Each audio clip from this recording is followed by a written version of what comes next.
Another major newspaper purchased by a billionaire. What could go wrong? Hi, thanks for watching. Today I'm going to be talking about the announcement that the LA Times was purchased by a billionaire and discuss the trend of billionaires buying newspapers and what that means to you and me. So the news is that Patrick Soon-Shiong from South Africa has purchased the LA Times for about $500 million.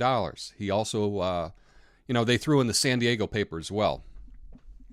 And he claims that he really wants to continue solid journalism. I'll believe that when I see it. In the past, I would say every time a billionaire buys a newspaper, then it's followed up with some layoffs. They don't need as many journalists, right? Because they don't purchase the newspaper for the journalism. They purchase the newspaper for the influence. Let's not kid ourselves. Newspapers are not big money makers, but they do have something that most people cannot buy, and that is influence. Just look at the New York Times. It was purchased by Carlos Slim, and Carlos Slim, the Mexican billionaire, makes a good portion of his money off of Mexican citizens living in the U.S. Has the New York Times, since Slim has purchased them, have they done stories critical of immigration? I challenge you to find one. And look at the Washington Post. It was purchased by the world's richest man, Jeff Bezos. Is the Washington Post doing a lot of stories on antitrust things that may affect Amazon? I haven't seen any. And that's the thing. The reason that billionaires purchase newspapers is to control what's going on. I mean, why would Sheldon Adelson, the Las Vegas casino tycoon, purchase the biggest newspaper in Nevada? Right? I mean, if he was really concerned about journalism, he could purchase any newspaper, but he just happened to purchase the one that covers his own industry. Often, we're not even aware of the billionaire ownership of our local media. Now, I live in Portland, and the only daily newspaper is the Oregonian.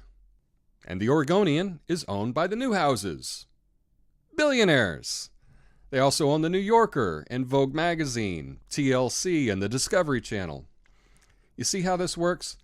If you're a billionaire and you want to shape the message of all of us poor people living in the regular world, the best way to do that is to control the media, and owning your local newspaper that has global reach is a great way to do so. See, in the past, Mr. Soon-Shiong has been accused of hyping his own medical claims. He's also been accused of using his philanthropic activities to promote his own businesses. Well, if that's what he wants to do, owning the LA Times is really going to help him out. Now, do these billionaires buy these newspapers so that there can be better investigations and more journalism? I have yet to see a single case where a billionaire has bought a newspaper and they come in and right from day one they say, we need to hire more investigators and more journalists. No, they come in and they cut the journalists because they don't care about that. What they care about is their own influence. And you may think, so what's the big deal if billionaires own the local paper? Well, think of it this way. Maybe you go to 10 different news sources regularly, and all 10 of them are owned by billionaires. Chances are you're getting the news feed that a billionaire wants you to get. That's the importance of independent media. And that's my question to you. I need some more independent media in my life. And so if you know of a good independent media source that you go to, can you please leave it for me in the comment below? Thanks a lot. I look forward to reading it. Peace.